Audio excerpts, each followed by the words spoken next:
به نام خدا. امروز قصد داریم آموزش نصب ویندوز 10 روی نرم افزار VMware Workstation رو به شما یاد بدیم. VMware Workstation در واقع محیط مجازی سازیه که قابلیت اینو داره که انواع ویندوز ها روی اون نصب بشه. خب اول از همه که باید نرم افزار VMware Workstation رو دانلود کنید. همچنین اگر CD یا DVD ویندوز 10 رو دارین میتونید استفاده کنید و اگر CD یا DVD ندارین میتونید فایل ایزوی ویندوز 10 رو که آخرین نسخه‌ای که وجود داره 22H2 هست دانلود کنید و از اون استفاده کنید. نرم افزار VMware Workstation رو باز میکنم. خب همونطوری که میبینید در این قسمت چند گزینه وجود داره. ما از قسمت فایل چون قصد ایجاد یک ماشین مجازی جدید رو داریم باید نیو ویرچوال ماشین رو انتخاب کنیم. من این گزینه رو انتخاب میکنم. زمانی که این گزینه رو انتخاب میکنم با دو قسمت نوع پیکربندی که میخواید انجام بدید رو انتخاب کردم مواجه میشم که یک گزینه حالت عادی که به همون ریکامند یا همون حالت پیشنهادی هست تبدیل میشه و یه دونه هم که کاستوم یا ادوانس که تنظیمات بیشتری رو باید انجام بدین قرار داره. من گزینه همین ریکامند یا گزینه پیشنهادی خود VMware Workstation رو انتخاب میکنم و گزینه نکست رو میزنم. در این قسمت همونطور که گفتم یا باید فایلی داخل DVD یا CD داشته باشیم یا فایل ایزو رو دانلود کنیم. من از قبل فایل ایزو رو دانلود کردم و در مسیر قرار دادم. از قسمت بروز میتونید مسیر مورد نظر رو انتخاب کنید و گزینه اوپن رو بزنید. تو قسمت سوم میگه It will install the operation system later. اگر این گزینه رو انتخاب بکنید فقط ماشین مجازی ایجاد میشه و سیستم عامل بعدا نصب میشه. خب من فایل ایزو رو انتخاب کردم و گزینه نکست رو میزنم. توی این قسمت میگه که اگر پروداکت کی یا اکتیو یا کلیدی برای اکتیو کردن ویندوز دارید اونو وارد کنید و چون من ندارم این قسمت رو خالی میذارم. میگه ورژن قسمت دوم ورژن ویندوزی که میخواید نصب کنید رو انتخاب کنید که من میخوام ویندوز 10 پرو نصب کنم و بعد قسمت بعدی میگه یوزر نیمت رو انتخاب کن، نام کاربری و رمز عبور که میتونید رمز عبور اختیاری هست و میتونید انتخاب بکنید یا انتخاب نکنید. من رمز ورود رو انتخاب میکنم و واردش میکنم.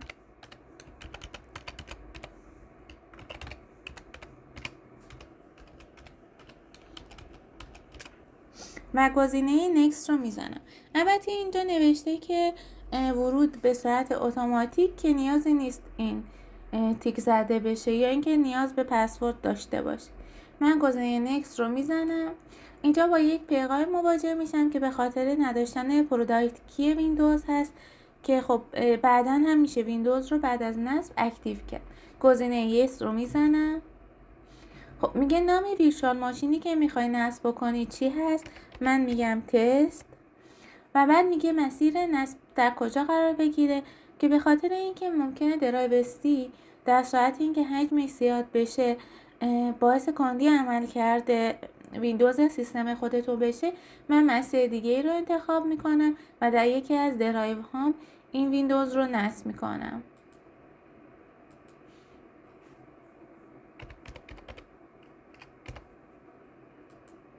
همونطور که میبینید الان به من میگه درایو دی انتخاب شده و پوشه تست.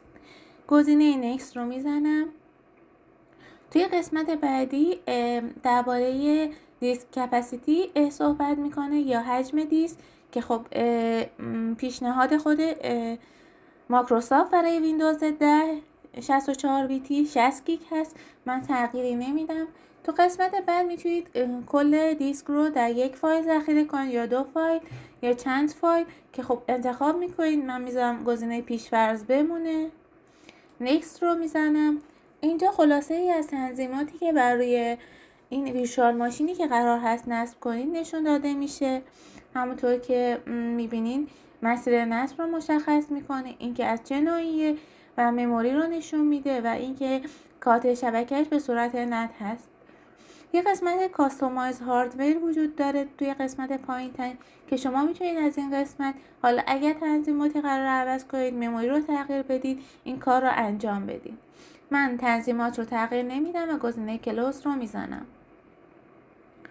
تو قسمت بعدی تیک روشن شدن ویژوال ماشین بعد از ایجادش رو میزنه که این هم تیک داره و ما هم میذاریم همینطور بمونه. گزینه فینیش رو میزنیم و منتظر میمونیم که با پیغام کرییتینگ دیسک مواجه میشیم.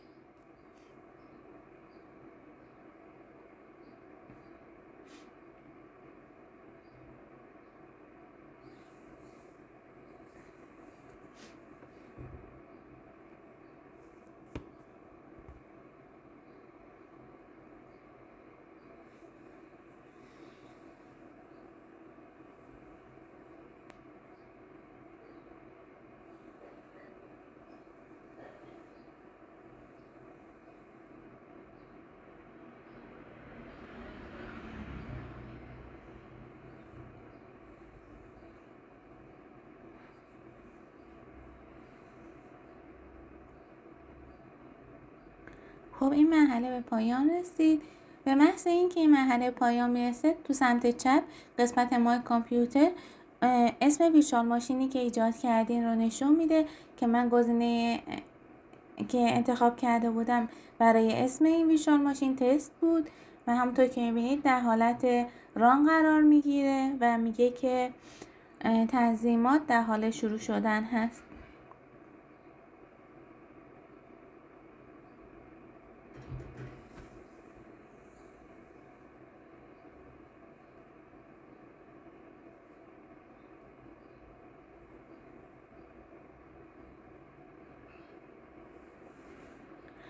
به مرحله ویندوز ستاپ وارد میشیم که حالا کپینگ ویندوز فایل رو داریم. بعد getting file ready for installation که این مرحله ممکنه یک چند دقیقه طول بکشه. قسمت بعدی این اینستال کردن فیچرها، این اینستال کردن آپدیت ها و در نهایت خاتمه نصب ویندوز قرار داره. منتظر میمونیم تا مرحله دوم به 100% برسه.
خب همونطوری که مشاهده میکنید مرحله دوم تموم شد. این مرحله از همه مراحل طولانی تر بود.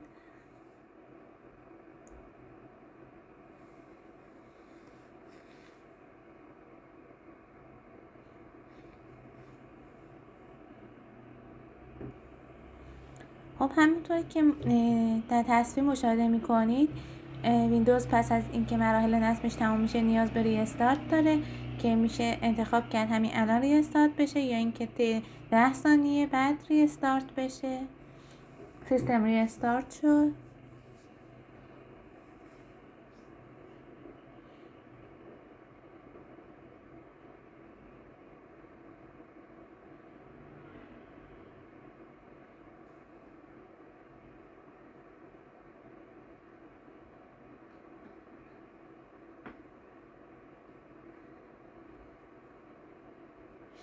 سرویس ها شروع به استارت شدن میکنه و در ابتدای این که ویندوز بیاد بالا ممکنه زمان بیشتری طول بکشه، چون اولین دفعه هست که شما وارد ویندوز میخواید بشین.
خب همونطوری که میبینید به من پیغام داد که سیستم در حال آغاز شدنه و لطفاً خاموش نکن ویندوز رو.